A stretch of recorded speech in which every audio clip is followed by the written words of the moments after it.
Thank you for staying with us. It's time now to take a look at stories making headlines on Nigerian newspapers. And I begin with the Leadership newspaper. And the major story here says, 60 days to 2023 polls. INEC offices fortified with heavy security. 60 days to 2023 polls. INEC offices fortified with heavy security. You'll find all the details on the front page of the Leadership newspaper. We move now to the Nigerian News Direct. The major story here says NAF airstrike kills over 100 terrorists in one day. Spokesman, terrorist kingpin Khalid Tuku, Musari Bakura Joga, Jega neutralized. You'll find all the details on the front page of the Nigerian News Direct. To the First News newspaper now. Christmas homily again. Bishop Kuka flays Buhari. Christmas homily again. Bishop Kuka flays Buhari says you've made Nigerians more vulnerable. Our country now further divided. Faults president's anti-corruption credentials, says menace now a leviathan. Nepotism further entrenched. All the details on the front page of the First News newspaper. To the Nature News newspaper now. Lagos generates 2.2 billion cubic meters of wastewater. Bello. Lagos generates 2.2 billion cubic meters of wastewater. State government invests in wastewater management. Governor Sanwo-Olu sets up 5-year plan. Mike. All right, I have the Nation here.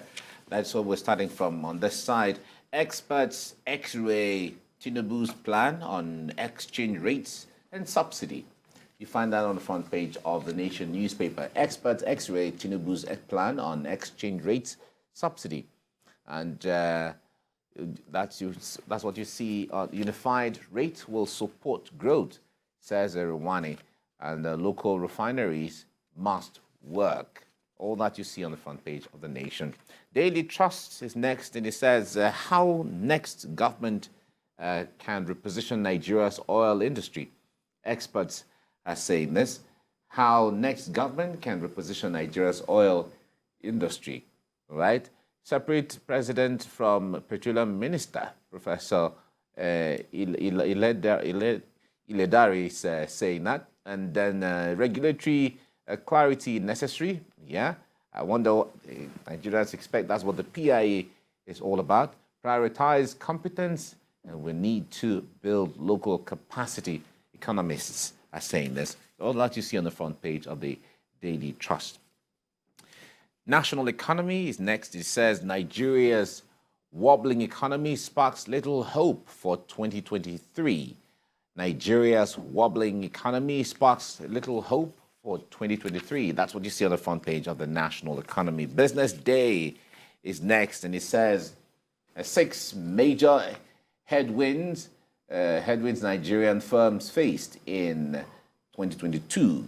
6 major headwinds Nigerian firms faced in 2022. That's a big story on the front page of Business Day. The last one we're seeing now is the Daily Telegraph, and this comes from the United Kingdom. I feel for families who are struggling, says the King. And in this message, on his Christmas message to his subjects, he made this message, sent this message.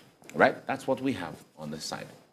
Right, Mike, it seems it's all about the president this morning. And, you know, as usual, when you have celebration like Christmas and all of it, there are certain persons who come up with a message for the country and for key persons like the president and perhaps state governors as such, whoever they want to address their messages to.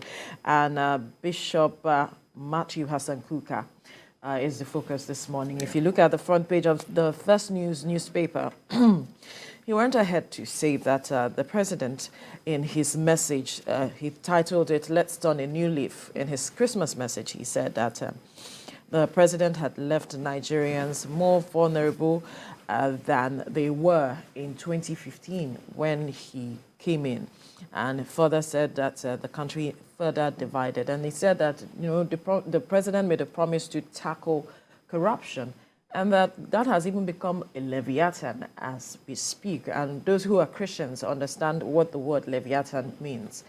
And then, he made all of the statements. And, the reaction began from the APC, from the PDP. The APC saying, no, the president has done his best for Nigeria. You need to, when you look at it critically, the president has done his best. But the PDP coming out to say, no, we stand with Bishop Matthew Hassan Kuka on this one, that he has spoken to the issues, even on the matter of health. Bishop Kuka said he wished that Nigerians had a fraction of what the president enjoyed with regards to the matter of health. He said so many things that I don't want to delve into. Yeah. If you read the message from, or the letter from Bishop Kuka, is a strong-worded letter. Absolutely. The tone is really strong, and it draws attention to the realities that Nigerians are facing. It is very normal. We're going to hear from APC, which the president belongs. We're going to hear from PDP. We could even hear from Labour Party and NMPP. Any statement that comes at times like this from an elder statesman, from a very frontal person like Bishop Kuka, a lot of persons are going to react to it. Absolutely. So let's take it one by one. Now, in the area of corruption, of course, the point there is the president has tried his best. The statement, somebody has tried his best. It's relative. It's a very relative statement. It's English, it's grammar, right? Good. Whether the best is good enough is totally a different thing. And when you go down to the issue of, okay, fine, what was the promise on the fight against corruption and what do we have? What is the EFCC? Of course, we discussed here recently. The EFCC has made a lot of prosecutions, has recovered a lot of monies. Absolutely. Yeah, that is true. But the point there is that there is still so much money out there that hasn't been recovered. And what Nigerians are even saying, when it comes to corruption, what Nigerians are even saying prevent it in the first place. Prevent it from happening. That is the thing. If an accountant general of the Federation is alleged to have taken almost 100 billion, because there were some other there were some other reports that there were assets that were found courtesy of him or that were traced to him. They were all allegations here and there. Of course, the court has not come to Silky. He's guilty or he's not guilty. But the point there is that at least he's been relieved of his duties for now and so on.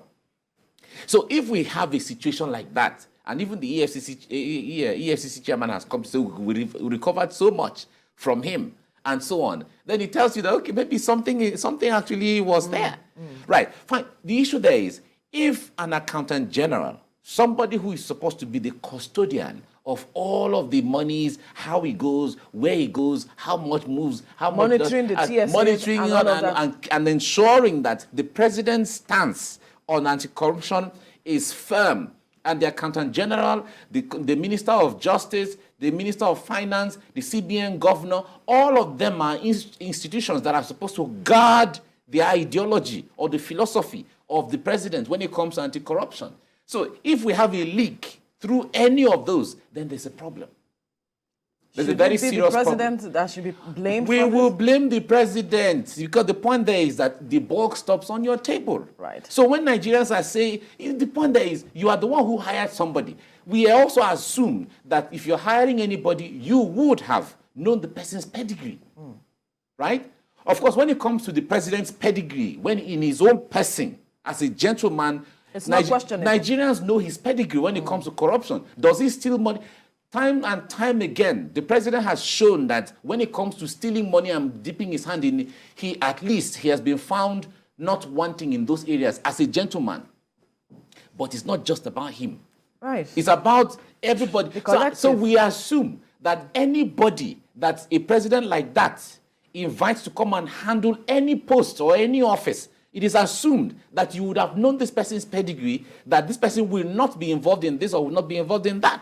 For instance, he appointed Amadu Ali as the customs comptroller general. Yeah. And you have seen what the man has been doing over time. It was because he knew his pedigree. So these are all the things. So the blame goes back to the person who appointed the person in the first place. So if you said, this man is coming to handle this, and I trust him. You told us that you trust him. You submitted his name to the National Assembly, and the National Assembly passed him as somebody who should handle the job. Even if he was appointed before you, and you came and you kept him going, it means that you have endorsed his candidature for the office, for the post that you have appointed him to. So the point there is that it is the president who still takes the blame. If the accountant general does something that is wrong, it is the president. Because what did you do? If it is to address the issue. If it is the CBN governor, then we blame the president. If anybody, we blame the president, because you are the you are the commander-in-chief of the Armed Forces, Federal Republic of Nigeria. You have the yam, you have the knife, you have the water, you have the pot, you have the fire. So cook everything, do this too, do everything. So the point there is, it's a reality. Bishop Kukah made a statement, wrote a letter that touched Nigerians where it matters to them. However, there are areas where you're going to say, well, the president has done his best. Of course, the president cannot be everywhere every time. That's what I'm saying. Right? So the issue there is that if something happens in Akwa Ibom, for instance, of course, if it relates to security, we are going to say, Mr. President, you are commander-in-chief. You are head of security. If it happens in Sokoto, Mr. President, if it happens in Lagos, or it happens in Maiduguri, or in Benue, or in Kogi, we are going to say the same thing. Because the point there is that the Constitution has given you everything, the wherewithal. The point there is, why was the military very effective when they were? Where, in fact, under General Buhari as head of state in the mid or early 80s, why was the war against indiscipline so effective? It wasn't because we had all the military on every street, as the case may be. It was the instrument of the institutions that were deployed. DSS was very effective at that time, and the interconnectivity between security agencies, the police, the DSS, the military, and all of that, they were sharing intelligence at that time.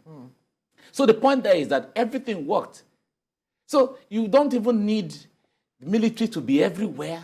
You don't need police to be everywhere. So before the system functions. The point there is that anywhere you have deployed the military, of course, we don't expect to see the police there anymore. We deployed police to somewhere else. Wherever you see the police, we don't expect the DSS there anymore. You deploy DSS somewhere else. Anywhere the DSS is, you don't. So that's how the thing is. So that the moment something happens where DSS is, of course, they escalate to the police, or the police escalate to the military. That's how the thing is. So there's a network. That's how the thing works. So the point there is, in a situation where something is happening in Benue, for instance, and a commander-in-chief either maybe didn't get the information, or they didn't have an idea, or something from statements or reports that we've heard in the past, of course, Nigerians will say, what are you talking about?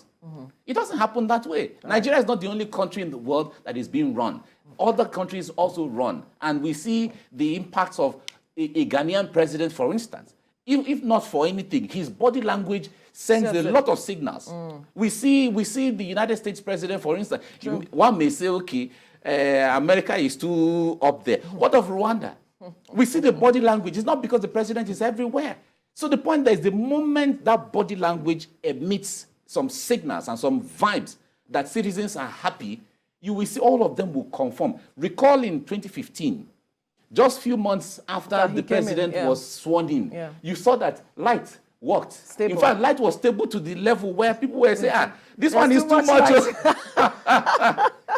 You saw people obeying traffic, even in Lagos. Yes. People naturally, are not there for problem. People were obeying traffic light as if, we had gone back to war against indiscipline in 1984, as the case may be. But they monitored the body language. But when they saw the body language and saw that, okay, this may not be the man we knew in 1984. He's now a civilian. Let us go back to business as usual. So the point there is that it is the body language. The man means well. You remember in the days of President Goodluck Jonathan, where we say he's a perfect gentleman. Yeah. But that intention, that gentlemanly posture may not necessarily be enough. For a country like Nigeria, it's not enough. Because if you're talking about corruption or persons who are corrupt, the level of corruption from some Nigerians, they can kill for it. They don't mind. They don't care. So you need somebody who is kind of firm to handle things like that. So the point there is being a gentleman in some areas is not just adequate. It's not enough. So the bishop's letter addresses some realities on ground. So it draws our attention now to the next election. Absolutely, that's where I'm going. That I said ditto to the next government that would come in. Very good. If you made whatever promises you made, ensure you have the right people to deliver on that, because at the end of the day, it is you that people will remember, not necessarily the persons you put in those positions, because if they delivered or not, it is you. No, of course. They will come back to blaming you, and history. It is you that will be remembered by history, of course. not them. Nobody remembers, except for very few instances. Persons, yeah. Nobody remembers what the minister did in 1981. Nobody remembers what a senator did in 1964, except very exceptional cases. If we are remembering Professor Oluko Ransom Kuti today in his for health, especially when his policy on primary health care, primary health care that year, everybody knew that he was very phenomenal. And how he addressed the matters of HIV and exactly. AIDS. Yeah. As the case may be. So the issue there is that as it is right now, I believe all the presidential candidates will be studying what is going on. Absolutely. From APC to Labour Party to all PDP to all of them will be studying to see, okay, what can we do differently? Especially when they just take office. After May 29, the few weeks after, and the few months, that body language and drastic, people will begin to wait to see. And especially when it comes to appointments. It's not when you wait until 6 months or 9 months. Let's not go there. It's okay. Leave it. Let's leave it. Okay, I've left it. I've left it. I don't match break. All right.